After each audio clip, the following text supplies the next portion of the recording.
warahmatullahi wabarakatuh.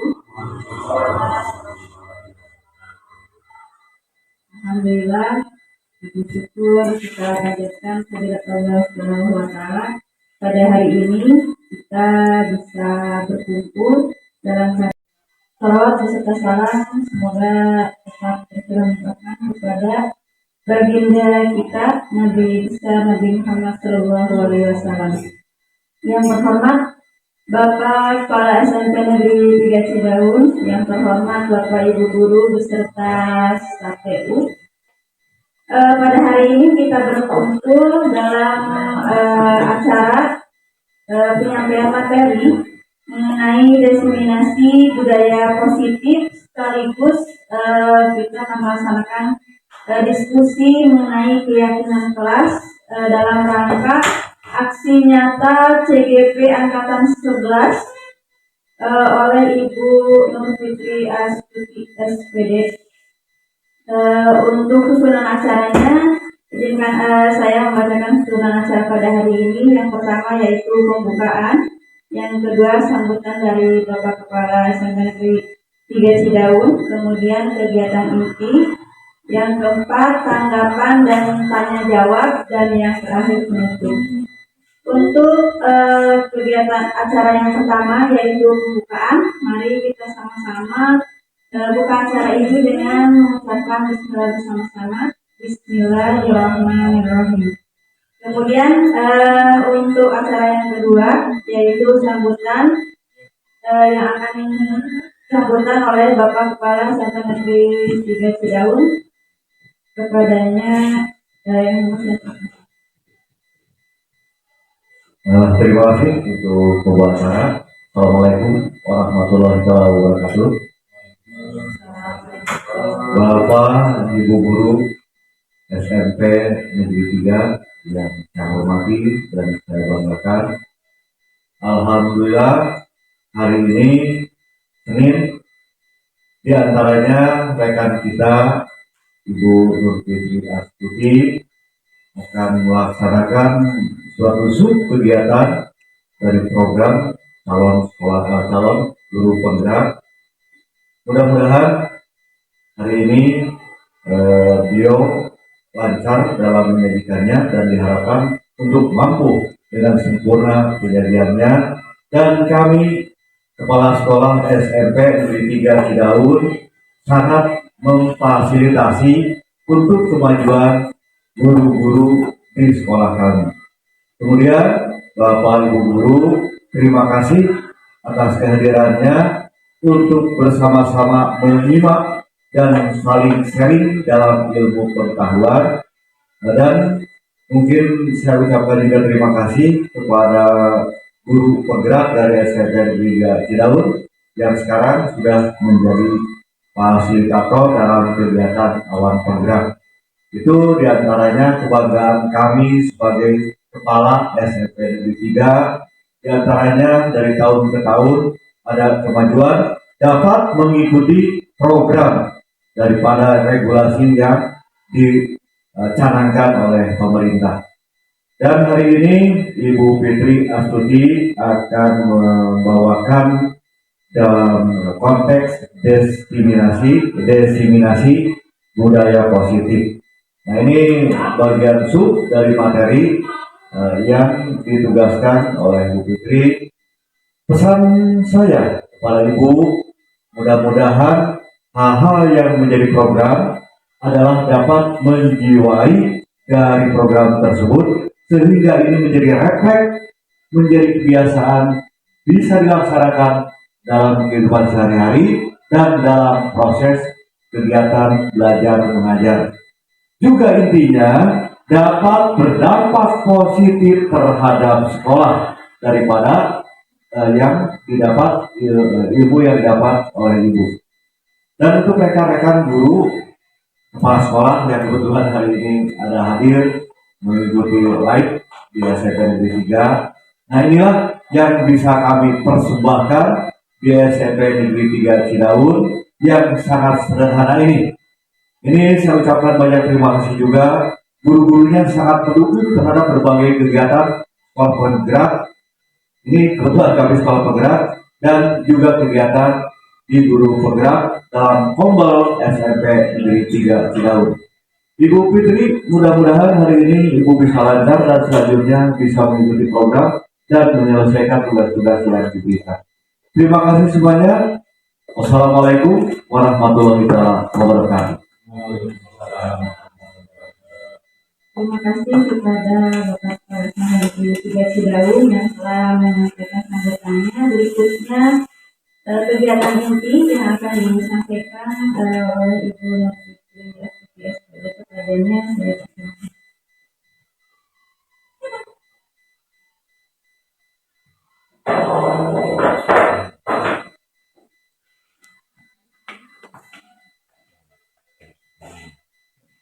Terima kasih. Assalamualaikum warahmatullahi wabarakatuh. Waalaikumsalam warahmatullahi wabarakatuh.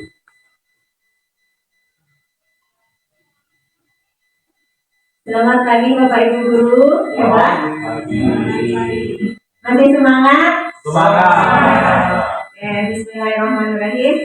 Terima kasih atas kesempatannya, atas ketersediaan Bapak Ibu Guru untuk hadir di sini dalam acara Diseminasi Budaya Positif yang merupakan tugas saya untuk menjelaskan ilmu yang berkaitan dengan budaya positif di sekolah. Pertama-tama sebagai agar tidak tegang untuk saya terutama saya punya tebak kata, mohon dijawab. Biasanya Pak itu yang semangat itu Pak Rohimat ya. Nah, saya punya ada tebak kata. Kata apa yang menghubungkan keempat gambar ini? Clue-nya itu ada 5 huruf ya. Ada 4 gambar. Surat.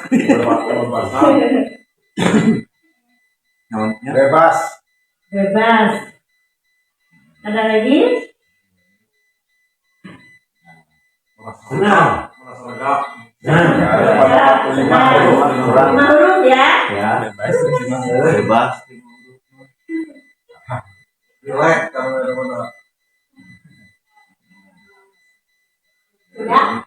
Sudah? Oke, kita lihat jawabannya apa ya? Naon, ironya. Ya betul, benar ya. Gambarnya itu kan bebas gitu, menunjukkan free gitu ya. Oke, saya punya lagi gambar tebak kata. Kata apa yang menghubungkan keempat gambar ini? Ada gurun, ada api, ada orang yang pegang Pasti panas. sama matahari. Menyinari. Panas? Jawa. 5 huruf. Jawa. Panas. Ada lagi? Mana? 5 huruf.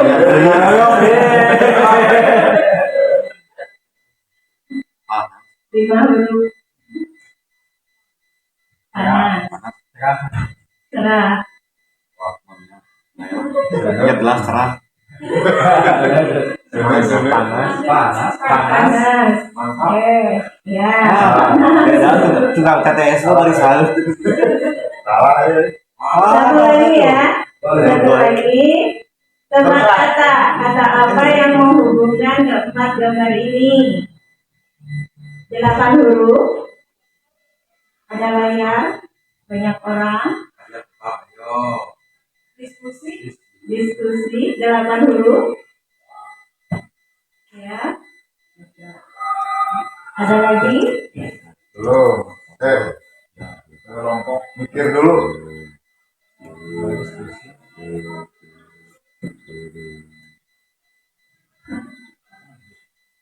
Oh, itu pohon deh. Biasanya guru penggerak. Ini beda sih. Lagi ini 2, 4, 5, 6, 7, 8. Kelompok. Itu mah. Yang sedang kita lakukan. Nah, itu kelompok. Diskusi. Diskusi. Ya, diskusi. Diseminasi. Kelompok. Diskusi. Sarapan jauh. Terus akhirnya Apa iwak resep dah teteh terus akhirnya Sudah nggak ada lagi ya. Itu yang terakhir. dilanjut. Terakhir. Kita mulai.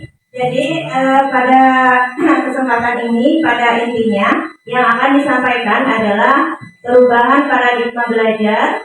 Yang pertama, yang kedua disiplin positif, yang ketiga kebutuhan dasar manusia, yang keempat motivasi perilaku manusia, yang kelima posisi kontrol, yang keenam keyakinan kelas yang akan kita bahas di tingkat lanjuti sampai menghasilkan keyakinan kelas untuk sekolahnya, untuk kelas kita masing-masing.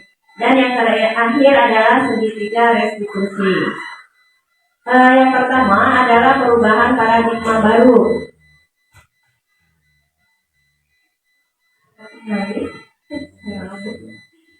Perubahan paradigma baru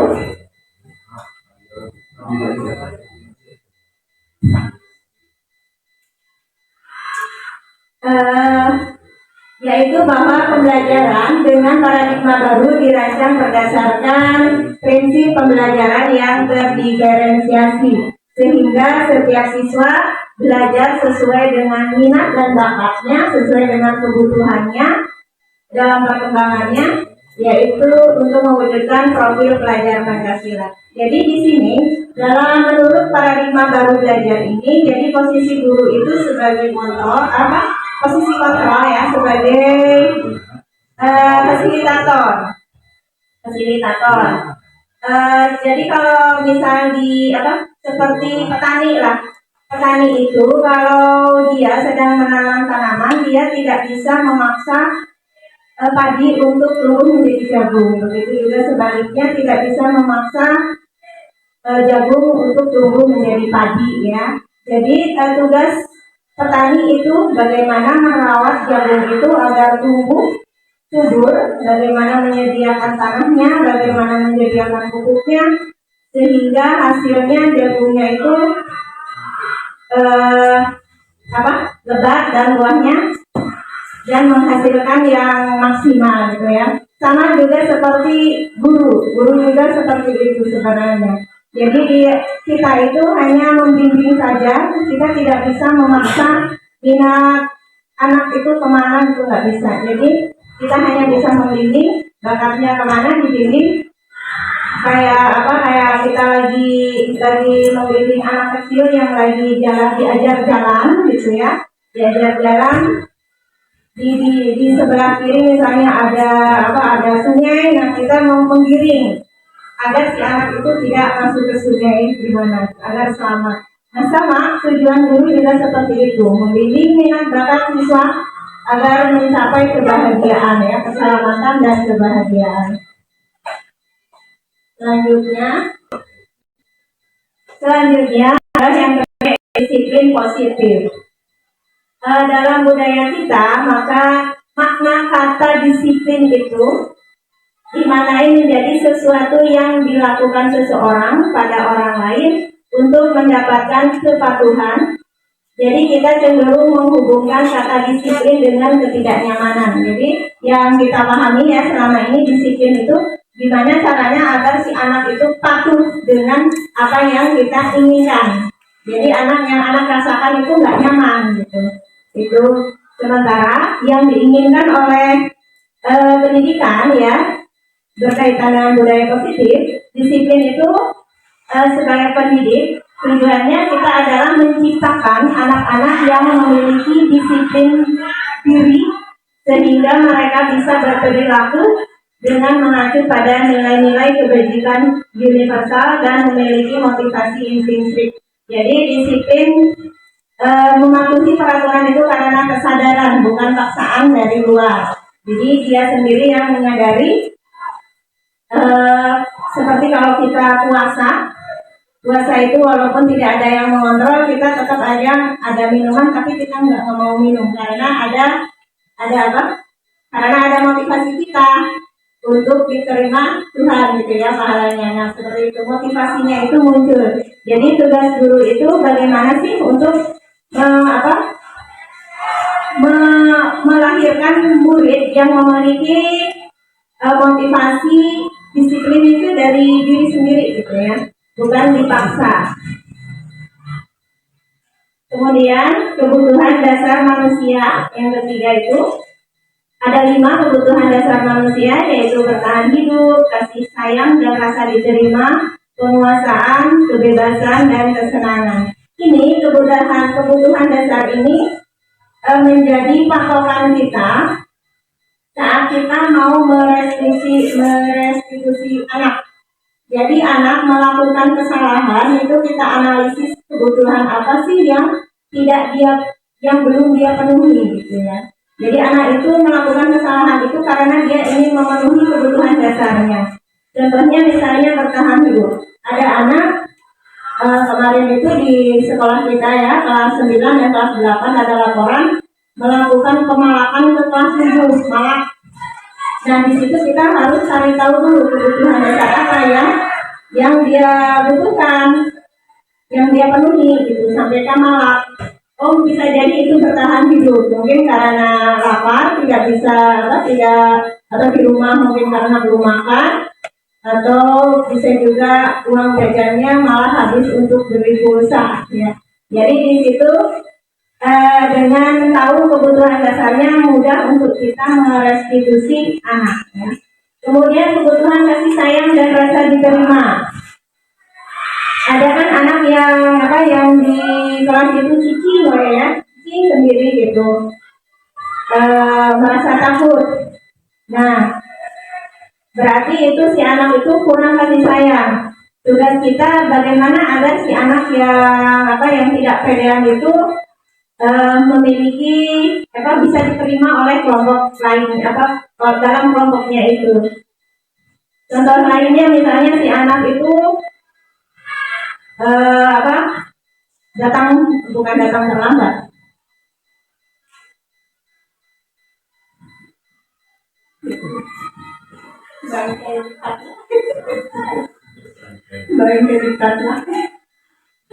Kasih sayang dan rasa diterima.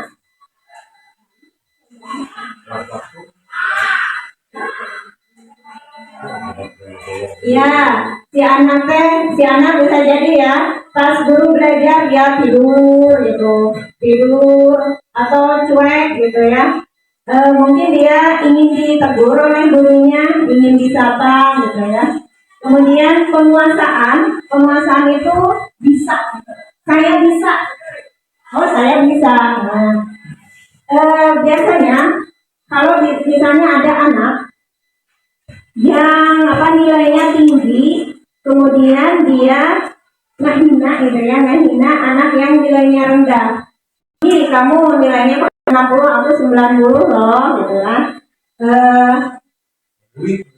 Ya hampir seperti itu. Jadi si anaknya itu kan jadi nggak pede, gitu ya, jadi nggak pede. Nah, kita bisa merevisi itu dari ini ya, dari tapi bisa sombong ya. Nah itu sobat masih ada di atas. Kemudian kebebasan itu maunya hal-hal baru, suka hal-hal monoton. Biasanya anak itu akan tidur bisa ya, tidur malas, bete atau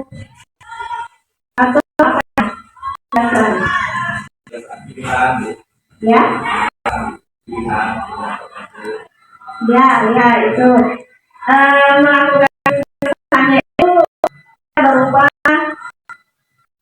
dia berupa ya seperti tadi ya, tiduran karena males mungkin dengan materi yang disampaikan guru, ceramah mulu gitu misalnya, atau ngobrol bisa juga ya, ngobrol jadi karena ada rasa bosan, jadi dia itu ingin memenuhi kebutuhannya, kebebasannya ini berupa ngobrol gitu ya. Kesenangan, kalau kesenangan itu senang, kadang anak itu ada yang suka kalau temennya itu nangis, cemberut gitu ya, cemberut itu suka lihat misalnya kita nyingit si anak, lalu anaknya itu nangis, nah itu suka lihat orang main nangisnya itu juga kesenangan. Nah, bagaimana kita bisa merestitusi anak itu dari sini ya, dari kebutuhan dasarnya ini, bagaimana memenuhi kebutuhan dasarnya itu dengan baik, jadi tidak melanggar hak orang lain. Kemudian berikutnya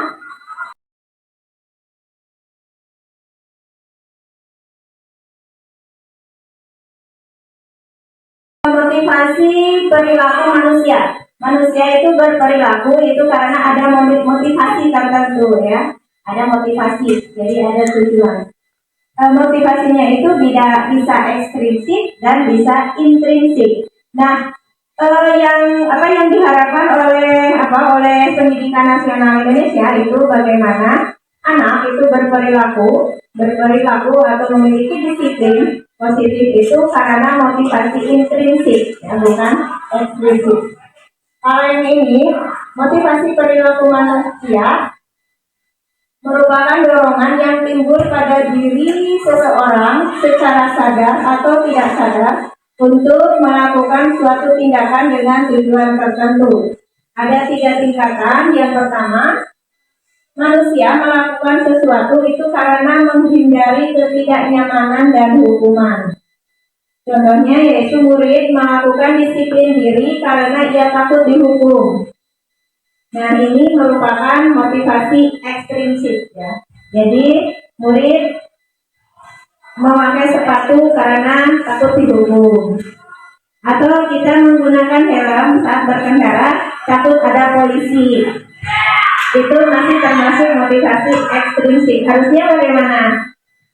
Harusnya kita memakai helm itu untuk keselamatan ya, untuk keselamatan kita gitu. Kalau misal isi ayam polisi, oh berarti itu masih ekstrinsik. Kemudian tingkatan yang kedua, mendapatkan imbalan atau penghargaan dari orang lain. Jadi murid melakukan disiplin diri karena ia ingin mendapatkan imbalan. Ini juga masih ekstrinsik. Misalnya kita setiap hari Senin datang pagi-pagi mengikuti upacara agar mendapatkan pujian dari kelas. Itu juga masih ekstrinsik ya, masih bukan dari diri kita.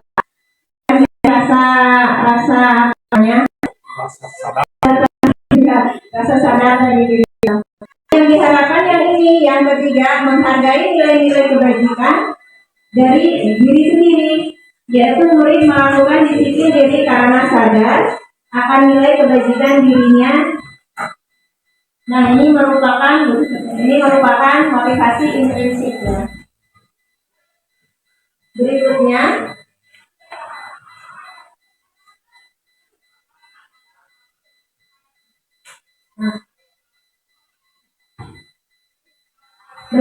adalah konsep disiplin identitas gagal. Jadi ini hasil akhirnya itu identitas gagal ya, jadi gagal, itu nggak numbuh, disiplin dari kesadarannya itu nggak tumbuh, yaitu berupa hukuman dan penghargaan. Hukuman dan penghargaan itu sama-sama istilahnya itu mematikan kreativitas anak. Hukuman menyakitkan, tidak nyaman. Biasanya kan kalau hukuman itu dibentak-bentak, ya, dibentak-bentak. Murid jadi takut, memaksa murid menyembunyikan kesalahan karena takut dihukum. Jadi menitam di tembok murid. Kemudian murid menjadi rendah diri. Kemudian penghargaan juga sama, ini identitas gagal, tidak efektif, merusak hubungan atau sifat iri. Jadi penghargaan itu merusak hubungan atau iri ya, sifat iri. Misalnya kita ini di ruangan ini, kemudian di sini ada misalnya kepala sekolah kita memberikan prestasi-prestasi. Bapak siapa itu guru berprestasi di SMPN 3 Cidaun. Kedua, ibu siapa. Nah, bagaimana yang akan kita rasakan bagi guru-guru yang tidak mendapatkan prestasi itu?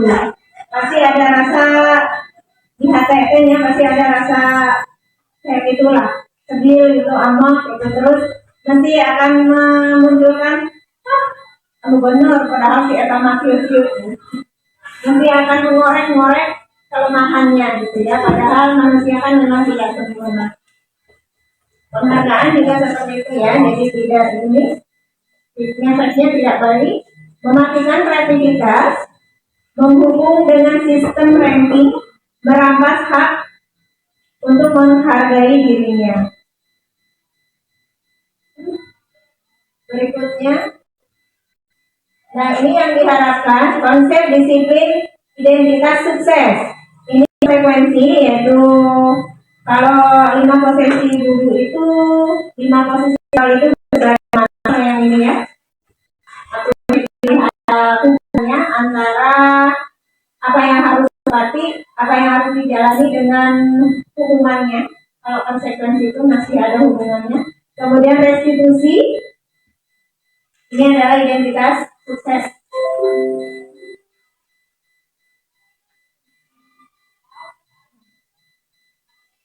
Oke.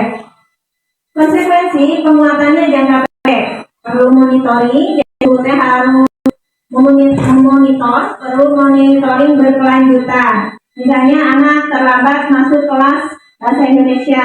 Konsekuensinya kalau telat 15 menit berarti harus menyalin mata pelajaran bahasa Indonesia itu yang tertinggal 15 menit juga di akhir ya sebelum istirahat. Nah itu kan konsekuensi, ada hubungannya. Tapi guru harus memantau, guru harus memantau kalau konsekuensi. Stimulus respon, kemudian murid menghormati peraturan karena murid tahu kalau saya melakukan ini maka konsekuensinya ini. Jadi dia terlibat dalam membuat konsekuensi, jadi tahu. Kemudian keahlian, kehilangan waktu untuk merenungi kesalahan. Nah, restitusi yang ideal ini yang diharapkan. Kalau di restitusi, murid menjadi bertanggung jawab untuk perilakunya. Fokus pada pemecahan masalah jangka panjang. Murid menghormati dirinya dan orang lain. Teori kontrol, kemudian murid bersemangat memperbaiki kesalahannya. Kalau di sini guru tidak memberikan konsekuensi, jadi guru hanya mengarahkan anak untuk menemukan jalan keluarnya sendiri. Ya. Jadi guru hanya mengarahkan. Kemudian konsep disiplin pendekatan restitusi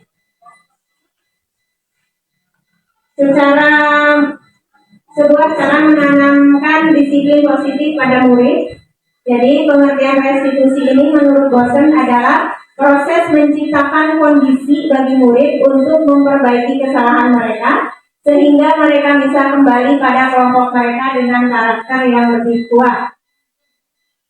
Ciri-cirinya bukan menebus kesalahan namun belajar dari kesalahan, memperbaiki hubungan, tawaran bukan paksaan, menuntut untuk melihat ke dalam diri, mencari kebutuhan dasar yang mendasari tindakan, kemudian fokus pada karakter bukan tindakan menguatkan atau fokus pada solusi.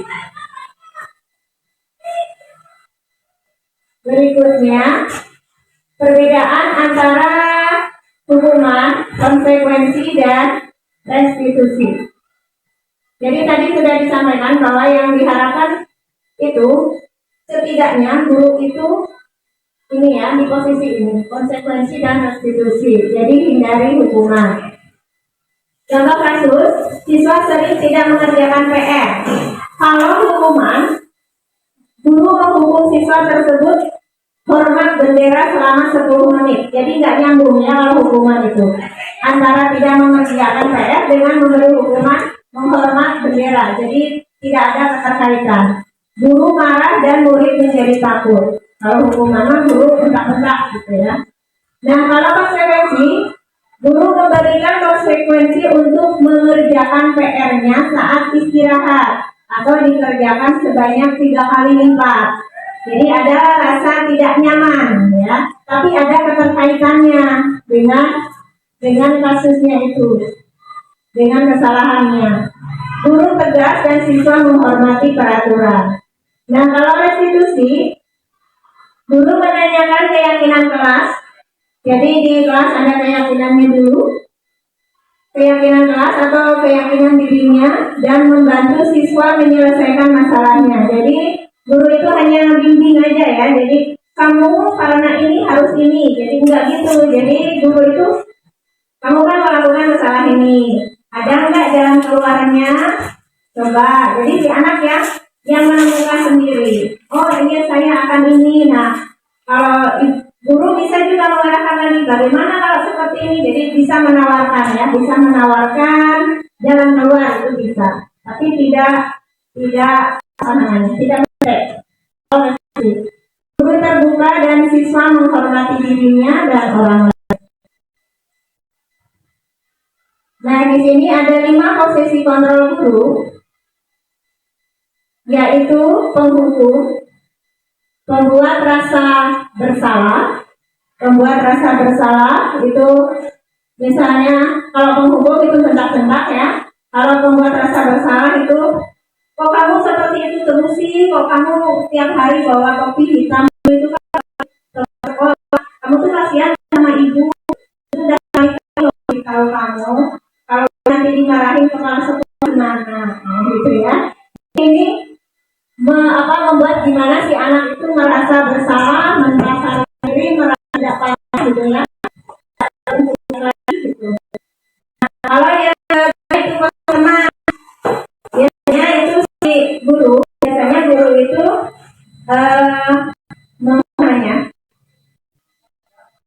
ya, mengajak bicara ke siswa itu sambil ketawa. Mana sih? Dari kemarin dikasih tahu masalah terus, gitu ya. Ya udah, kamu nggak suka saja nggak apa-apa, ini urusan bapak. Nah, gitu. Jadi si anak itu jadi asa teman gitu, asa senang gitu, senang dengan guru ini. Tapi ada efek sampingnya. Efek sampingnya di saat guru sudah tidak berposisi sebagai teman, itu anak akan menjadi kecewa, marah. Nah ini saya rasakan ketika saya punya murid di kelas 7 ya, si Adril itu sepertinya posisi orang tuanya itu sebagai teman, karena kan beliau sendiri ngomong katanya saya sering membujuk, saya tidak pernah marah, saya sering membujuk-bujuk agar dia mau gitu kan. Nah di situ Adril sampai bilang orang mah yang ganti dah bapak teh, sampai bilang gitu kan. Mungkin ada rasa kecewa yang tadinya Adil itu patuh banget ya, jadi ayahnya juga bilang gitu, dulu itu patuh sekali dengan saya, sekarang jadi membangkang. Mungkin itu ada rasa kecewa dari Adil karena tidak terpenuhi keinginannya mungkinnya, atau tadinya sebagai teman kok jadi seperti itu gitu. Nih, nah guru itu sebaiknya pemantau, setidaknya pemantau atau manajer yang tadi, yang kontrol tadi apa? Yang ada konsekuensinya. Kalau pemantau kan manajer itu restitusi itu.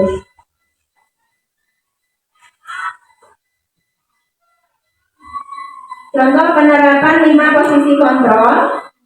Kasusnya siswa tidak memakai atribut lengkap saat upacara bendera. Kalau penghukum, patuhi aturan sekolah lalu berdiri di depan barisan dengan tanda seru, ini bentaran ya.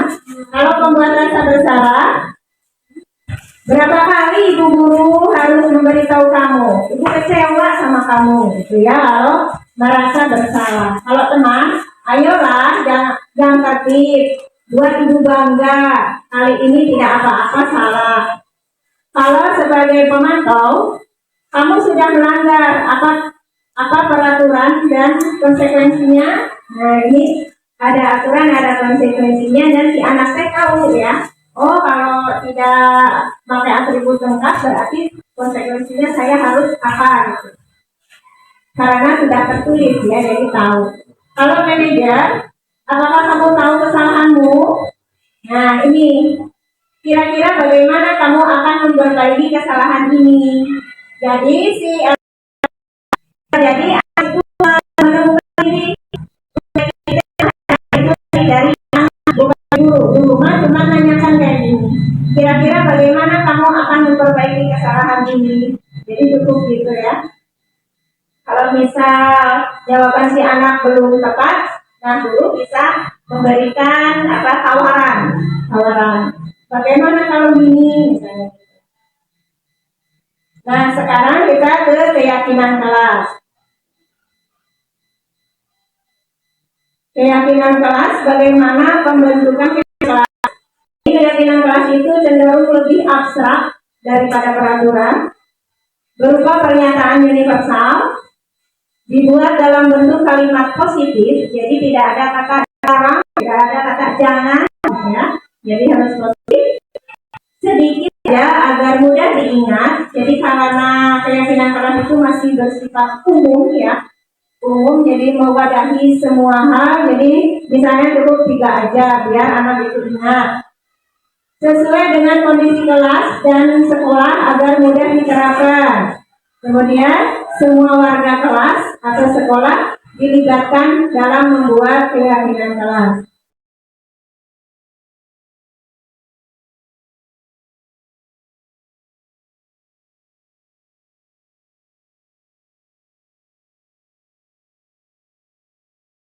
Nah, ini adalah contoh keyakinan kelas untuk kelas 1 ya, untuk kelas 1 SD.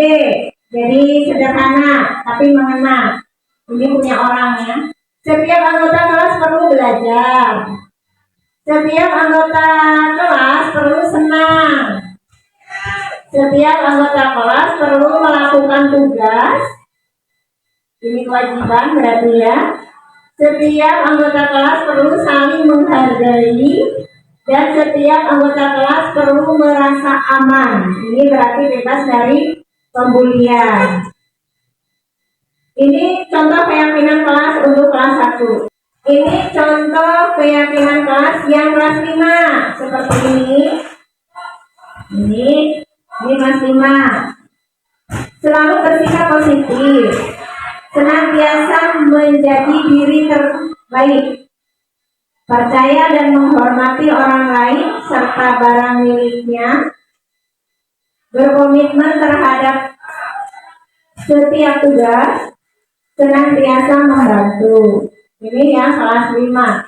Kemudian ini yang kelas 7, ini SMP.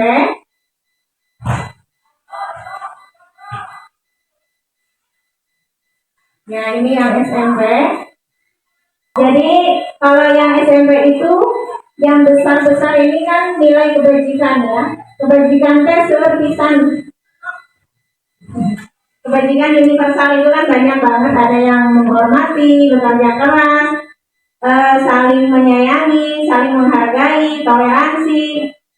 Dan itu kalau di pendidikan nasional kita dirangkum di profil pelajar Pancasila. Jadi itu nilai kebajikannya ya.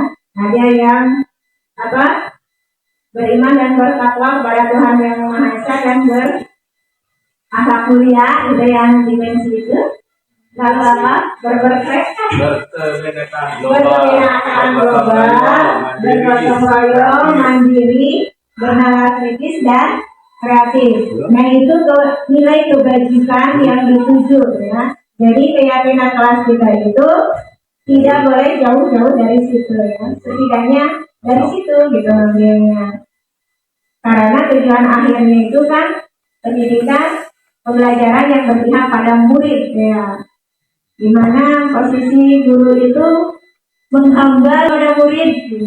Jadi memenuhi kebutuhan murid kecuali seharusnya enggak ya sama. Memenuhi kebutuhan murid itu dalam berarti belajar. Di saat anak itu ingin meningkatkan kemampuannya, nah kita memberikan fasilitasnya gitu ya, sarana prasarananya seperti itu, media pembelajarannya, kemudian lingkungan kelas yang nyaman, aman, sehingga anak betah. Kemudian, nah ini contoh kesepakatan kelas ini ya. contoh kesepakatan kelas, ada 3 poin. Guru yang diharapkan, jadi anak yang menuliskan. Guru yang diharapkan itu yang seperti apa? Kemudian teman yang diharapkan yang seperti apa? Kemudian lingkungan kelas yang diharapkan yang seperti apa? Hari ini poin-poinnya, guru yang diharapkan, guru yang mengajar serta menerangkan materi dengan sabar dan menyenangkan. Jadi tetap ayah etak nak, ayah menyenangkan, ayah etak yang menyenangkan anak. Guru yang peduli dengan muridnya, guru yang santai, asik dan bisa diajak bercanda. Guru yang ramah dan tidak cuek terhadap muridnya. Guru yang mengajar diselingi oleh game. Game, tetap ya, ingin game. Kemudian, bagaimana dengan teman yang diharapkan? Teman yang selalu membayar kas. Ini dari anakku. Kemudian rajin tiket.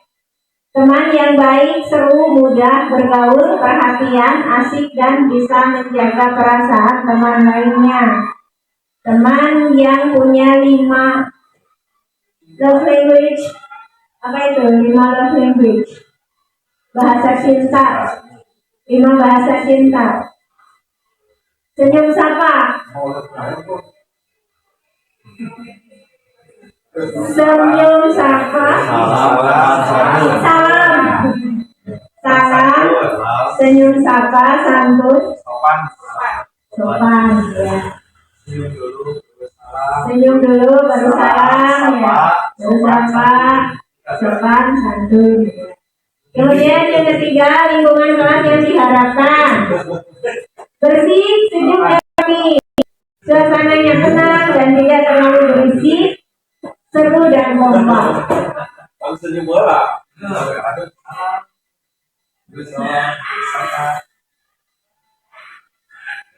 Nah, ini adalah yang terakhir ya. Restitusi kita pernah tentang segitiga restitusi. Jadi saat menangani yang melakukan kesalahan itu ada 3 langkah. Restitusi itu ada 3 langkah. Yang pertama itu menstabilkan identitasnya dulu. Pertama itu menstabilkan identitasnya dulu. Dengar-dengar kamu kok kayak gitu ya? Oh ya, setiap orang itu pasti pernah melakukan kesalahan. Kamu bukan satu-satunya yang pernah melakukan ini. Jadi anak teh lagi marah dan siun. Terus ibu guru atau bapak guru bilang kayak gini, jadi kayak apa? Kayak ada yang mendukung gitu, kayak geningan kita salah deui gitu. Kita rasa kali-kali deui. Nah, cacat pokoknya langkah hiji heula. Iya ya. Terus langkah dua teh itu. Yang kedua ini, kamu tentu punya alasan mengapa kamu melakukan itu, gitu ya. Kenapa sih kamu kok malak? Pasti punya alasan kenapa kamu malak. Nah, alasannya mungkin dijelaskan Bu Ahmad ya. Nah, baru ke sini. Adakah cara yang lebih efektif untuk mendapatkan apa yang kamu butuhkan? Kalau di sini kan malak, kemungkinan laparnya. Bukan Bu, di sini Apa? ada fasilitas, jadi sudah ada, sudah ada. Katanya untuk main bola tiap hari minta uang, tapi bolanya enggak itu. Anak itu sudah pada bicara sama mau minta uang ke anak-anak untuk beli bola. Oh ya, tapi bolanya nggak dibelikan gitu ya. Tapi dijajankan. Oh ya, jadi intinya itu berarti kesalahannya kita dia yuk minta ya, gitu ya. Oke, kamu tentu punya alasan kenapa kamu malak misalnya. Jadi jelaskan bagaimana kamu meser bola dia. Misalkan ya. Misalkan ya. Adakah cara yang lebih efektif untuk mendapatkan apa yang kamu butuhkan? Ada nggak sih cara lain supaya kamu itu misalnya ya bolanya punya tetapi tidak merugikan orang lain gitu? Ada nggak cara? Nah, anak memutuskan sendiri, menemukan cara sendiri. Oh, mungkin saya harus gini-gini Bu, Pak, Bu. Kalau misal belum pas, baru guru memberikan tawaran. Bagaimana kalau gini-gini? Gitu. Nah, baru ketiga menanyakan keyakinan. Keyakinan kelas apa yang telah kita sepakati. Jadi ingat di kelas kita punya keyakinan kelas loh yang sudah kita sepakati. Kamu juga sudah sepakati apa? Menghargai misalnya ya, menghargai orang lain, menghormati orang lain. Ya. Masih 10 menit, ada pertanyaan mungkin atau tanggapan? Itu ya, terima kasih itu yang saya sampaikan. Selanjutnya saya kembalikan ke moderator. Ada pertanyaan Bu sedikit Bu. Ini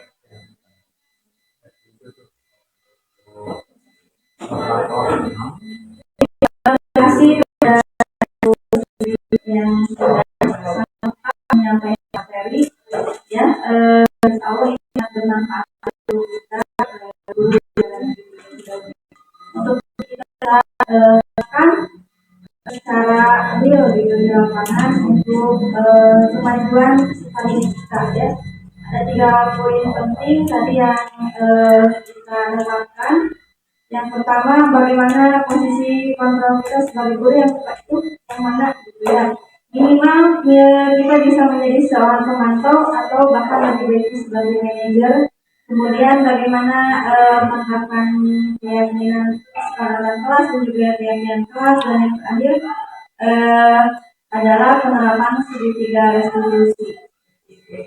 Nah, untuk sesi berikutnya yaitu tanggapan dan juga tanya jawab. Jadi dari Bapak Ibu, kalau misalkan ada yang perlu ditanyakan terkait materi yang sudah disampaikan ataupun tanggapannya, silakan Bapak Ibu. Mangga Bapak Yaya, silakan boleh Pak. Assalamualaikum warahmatullahi wabarakatuh. Ya, alhamdulillah, walaupun saya lambat datangnya, tetapi saya sudah ada ngerti tadi tidak ada ini kotak.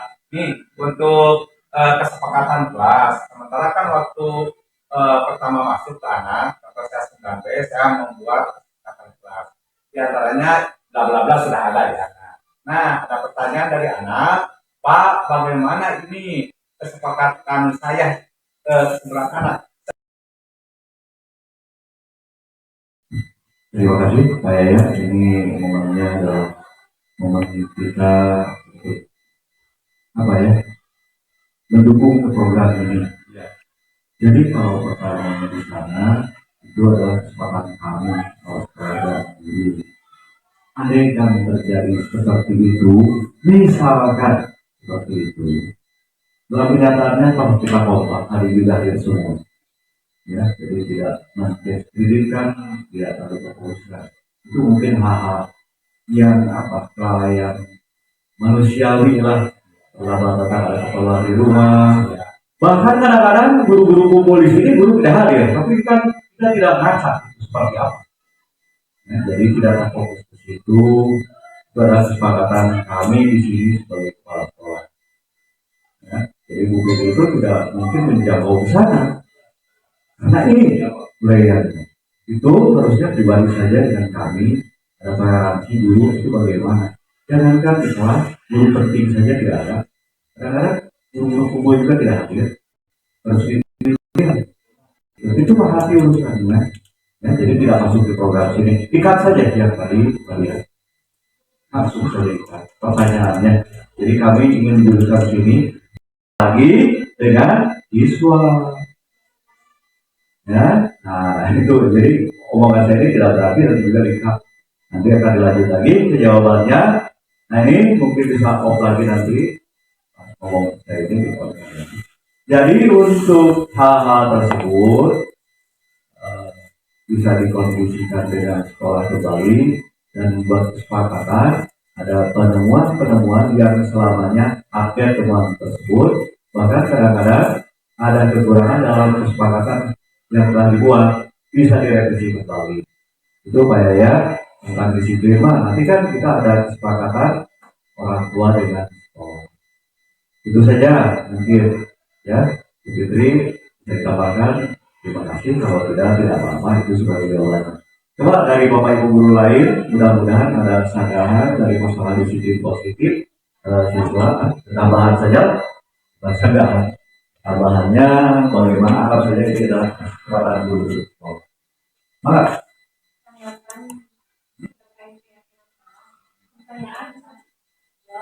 baik.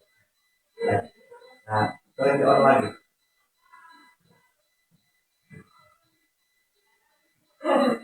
Ya, silakan. Assalamualaikum warahmatullahi wabarakatuh. Waalaikumsalam warahmatullahi wabarakatuh. Sedikit ya Bu, ada yang bertanya mengenai keyakinan kelas dan kesepakatan kelas itu beda ya. Nah, apakah ada ketentuan misalkan keyakinan harus 5 poin, kesepakatan harus 3 poin, ada ketentuan seperti itu. Harus lihat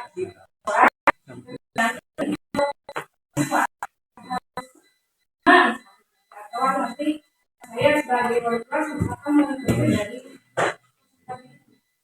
Ya, baik, terima kasih. Sebenarnya keyakinan kelas itu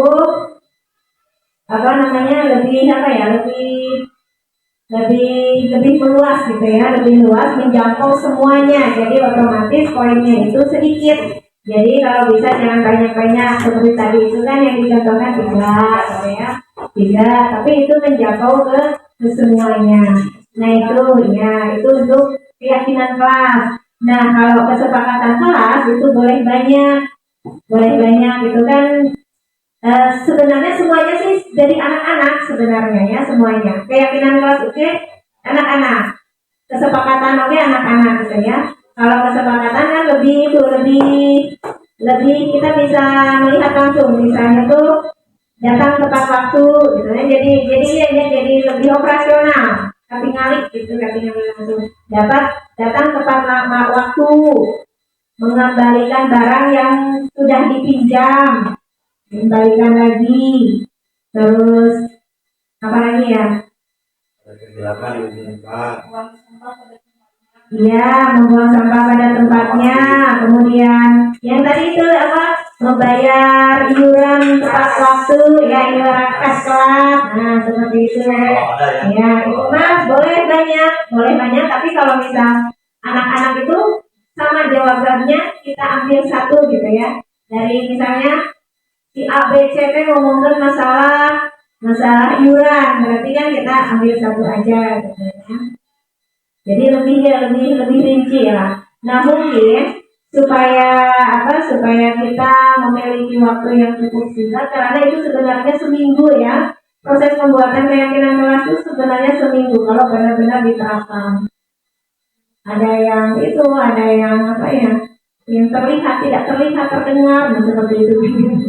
Itu banyak banget langkah-langkahnya, dan kita ambil ringkasnya aja. Mungkin bisa kita cari keyakinan kelas yang sudah ada, misalnya yang dicontohkan tadi, kemudian diberikan ke anak. Nah ini seperti ini anak-anak setuju enggak? Nah sekarang kita buat kesepakatan kelasnya sok. Di kelas kalian teh hayang si kumaha gitu. Guruna hayang kumaha. Tapi kalau ada anak tadi ya, kita bisa lah. Jangan begitu. Kita kalian yang lain itu menerangkan dengan menyenangkan, ya gitu kan, jadi ya kalimat-kalimat yang keduanya enak lah gitu ya, kedua belah pihak ya. Seperti itu Ibu. Ya, ada tambahan Bu, boleh? Boleh silakan. Terima kasih. Assalamualaikum warahmatullahi wabarakatuh. Waalaikumsalam. Izin memberikan referensi Bu ya. Saya coba cari-cari, ini mungkin bisa jadi referensi buat kita bersama nanti. Ada beberapa hal terkait dengan kesepakatan kelas, banyak di sini memang contoh-contoh. Ini sebetulnya kalau bicara kesepakatan kelas, maka hal elementer yang terjadi di dalam lingkungan kelas sendiri. Jadi tidak terlalu mengawang-awang jauh ya. Kesepakatan kelasnya ya yang itu sehari-hari yang terjadi. Contoh di sini misalkan menggunakan bahasa yang sopan, itu salah satu di antaranya. Kemudian mendengarkan dan mengikuti instruksi guru. Jadi kan kadang anak-anak ketika belajar itu kita misalkan memberikan instruksi apa, dia malah asik dengan dunianya, ada yang megang HP dan sebagainya. Nah, itu kan perlu dibuat kesepakatan. Kemudian misalkan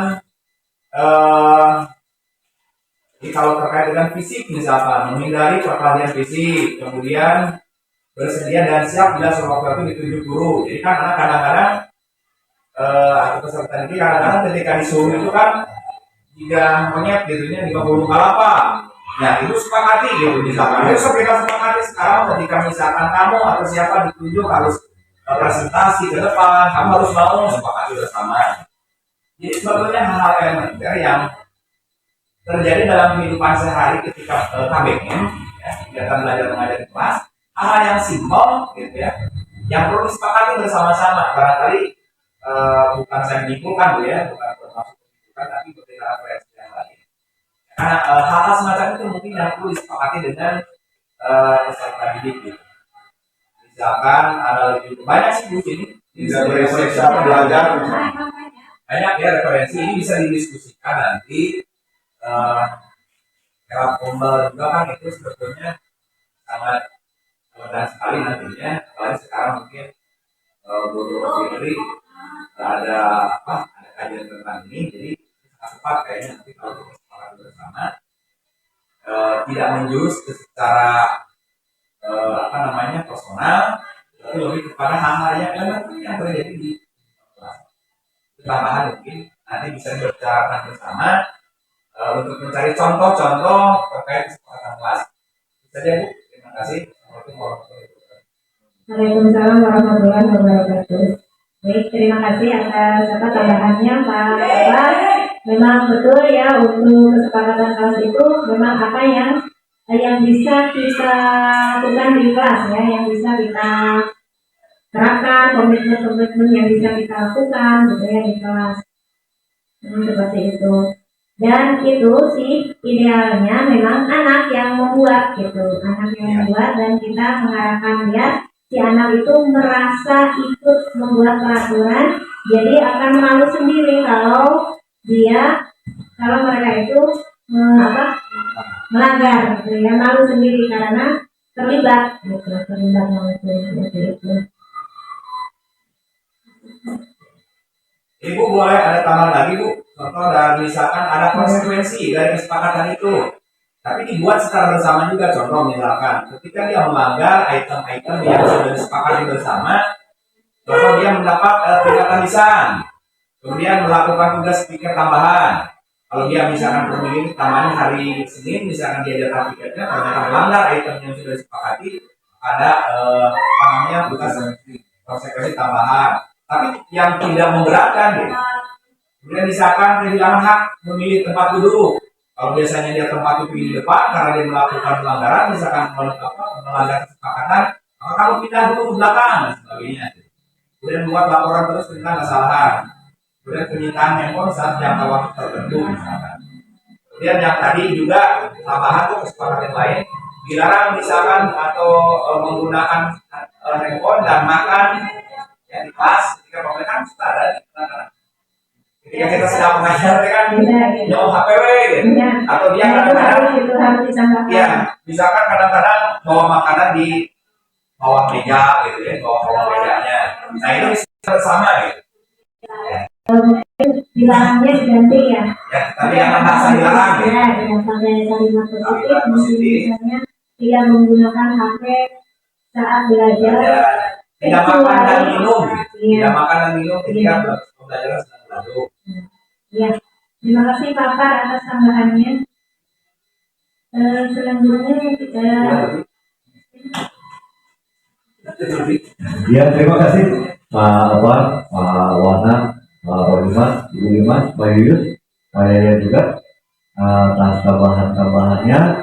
Dan ini mungkin dari materi yang Ibu Fitri sampaikan, TGP bisa menjadi masukan sangat berdampak untuk sekolah, yaitu tetap kita melaksanakan disiplin.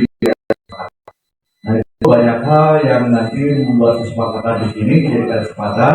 Ini tergantung dari kearifan budaya dan cara belajar kita di lingkungan. Itu bisa terapkan ke sana. nanti banyak hal lagi beruntun dan kemudian bisa tersusun dan akhirnya ada justice, ada punishment, ya, ada hukuman dan ada